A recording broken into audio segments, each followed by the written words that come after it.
Perkenalkan, kami dari kelompok 1 ingin mempresentasikan hasil materi kami yang berjudul Konsep Uang dalam Ekonomi Islam. Nah, baiklah, pertama-tama perkenalkan, nama saya Dediva dan rekan saya. Nama saya Jumarni. Saya Mahfud Ramadan. Saya Agung Ayudi. Baiklah, di sini materi pertama akan disampaikan oleh rekan saya. Saya serahkan kepada Jumarni. Saya akan membaca materi pertama, yaitu tentang sejarah uang. Pada mulanya, masyarakat zaman dahulu belum mengenal yang namanya pertukaran, karena pada waktu itu setiap orang berusaha untuk memenuhi kebutuhan mereka masing-masing dengan usahanya sendiri. Dengan berjalannya waktu dan perkembangan zaman, manusia tidak sanggup dalam memenuhi kebutuhan mereka dengan sendirinya. Dengan demikian, mereka berusaha mencari orang yang ingin membantu dalam menukarkan barang-barang yang dimiliki mereka, dan timbullah yang namanya sistem barter. Namun dengan sistem barter ini juga menimbulkan banyak kesulitan dan cukup rumit serta tidak mudah untuk dilakukan. Kesulitan yang timbul yaitu sulit dalam mencari orang-orang yang mempunyai barang yang dibutuhkan atau yang diinginkan, dan juga dalam waktu yang bersamaan. Fase selanjutnya, timbullah alat tukar yang bernama uang logam, di mana uang logam ini mempunyai nilai tinggi serta mudah dipecah-pecahkan, tahan lama, tidak mudah rusak, serta mudah dipindahkan. Yang termasuk ke dalam logam ini yaitu emas dan perak. Namun, sejalannya dengan waktu, uang logam ini juga sulit ditemukan dan sangat terbatas jumlahnya, sehingga orang-orang pada saat itu menjadi kesulitan dalam bertransaksi. Oleh karena itu, akhirnya muncullah yang namanya uang kertas, yang pada mulanya merupakan bukti dari kepemilikan emas dan perak yang mempunyai peran sebagai alat tukar dan perantara pada kegiatan transaksi. Materi selanjutnya yaitu pengertian uang. Uang secara umum adalah sesuatu yang dapat diterima secara umum sebagai alat pembayaran dalam suatu wilayah tertentu, atau sebagai alat pembayaran utang, dan juga sebagai alat untuk melakukan pembelian barang dan jasa. Uang merupakan suatu alat yang digunakan dalam wilayah tertentu. Uang diciptakan untuk melancarkan pertukaran dan menetapkan nilai yang wajar dari pertukaran tersebut. Menurut teori konvensional, uang dapat dilihat dari dua sisi. Yang pertama, sisi hukum, dan kedua, sisi fungsi. Secara hukum, uang adalah sesuatu yang dirumuskan oleh undang-undang sebagai uang. Sementara secara fungsi, uang adalah segala sesuatu yang menjalankan fungsi sebagai uang. Uang juga merupakan instrumen dari sebuah perekonomian. Karena adanya uang, perekonomian akan berjalan dengan sangat lambat atau tidak lancar. Mungkin sekian dari saya. Selanjutnya saya serahkan moderator. Baiklah, terima kasih kepada rekan saya. Selanjutnya akan dijelaskan oleh rekan saya selanjutnya, yaitu Marcel. Saya serahkan kepada Marcel. Baiklah, terima kasih moderator. Kali ini saya akan menjelaskan tentang perbedaan konsep uang dalam ekonomi Islam dan konvensional. Konsep uang dalam ekonomi Islam sangat berbeda dengan ekonomi konvensional.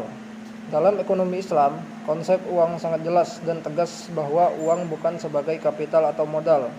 Maksudnya adalah uang itu sebagai alat tukar, bukan sebagai modal. Sebaliknya dengan konsep uang ekonomi konvensional, itu tidak jelas karena seringkali uang diartikan bolak-balik, yaitu uang sebagai uang dan uang sebagai kapital atau modal. Dalam konsep Islam juga, uang itu adalah flow konsep, sehingga harus selalu berputar dalam perekonomian. Maka dari itu, semakin cepat uang berputar dalam perekonomian, maka akan semakin tinggi tingkat pendapatan masyarakat dan semakin baik perekonomian di dalam masyarakat tersebut. Selanjutnya, yaitu pandangan uang dalam Islam. Pada dasarnya Islam itu memandang uang sebagai alat tukar, bukan sebagai barang dagangan atau komoditas. Maksudnya itu adalah uang dilarang untuk diperjualbelikan. Oleh karena itu, motif permintaan maka akan uang adalah untuk memenuhi kebutuhan dalam bertransaksi. Money demand for transaction.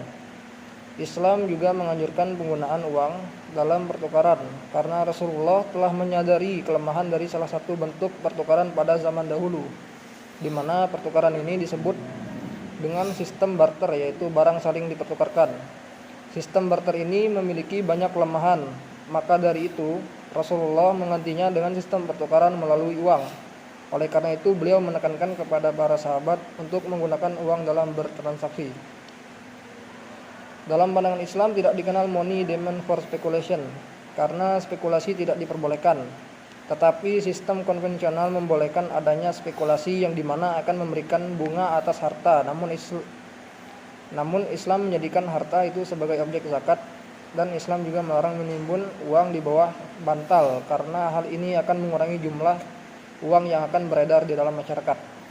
Sekian dari saya, selanjutnya akan saya serahkan kepada moderator. Baiklah, terima kasih kepada rekan saya. Selanjutnya saya akan serahkan kepada Agung untuk membacakan materi selanjutnya. Kepada Agung saya persilahkan. Terima kasih moderator. C. Jenis-jenis uang. Jenis-jenis uang dibagi menjadi 3. Uang kartal.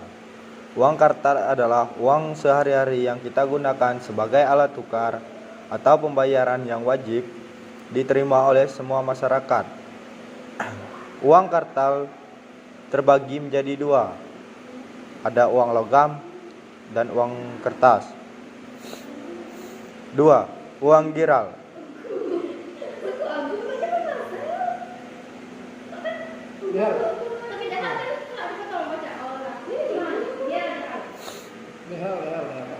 Nih dari mana?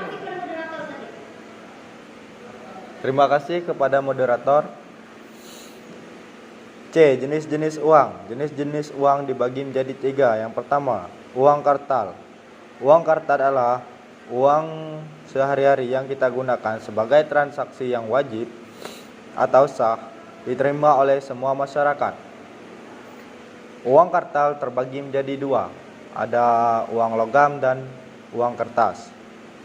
2. Uang giral. Uang giral adalah uang yang dikeluarkan oleh bank komersial melalui pengeluaran cek atau pembayaran giro atau lainnya.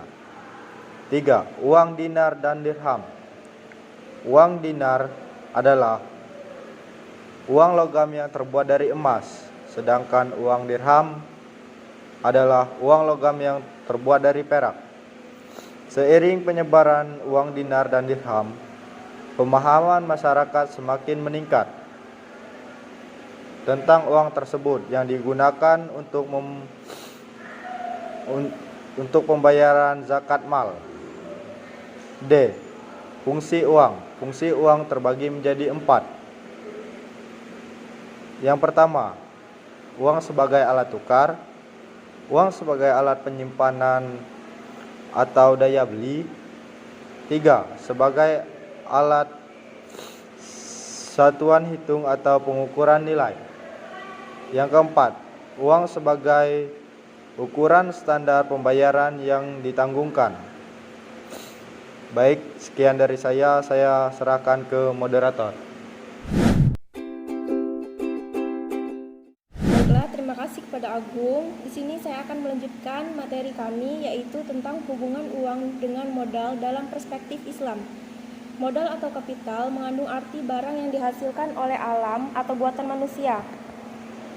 Secara fisik terdapat 2 jenis modal, yaitu fixed capital atau modal tetap, yaitu benda-benda yang ketika manfaatnya dinikmati, eksistensi substansinya tidak berkurang. Contohnya adalah seperti gedung, mesin-mesin, mobil, atau juga pabrik-pabrik.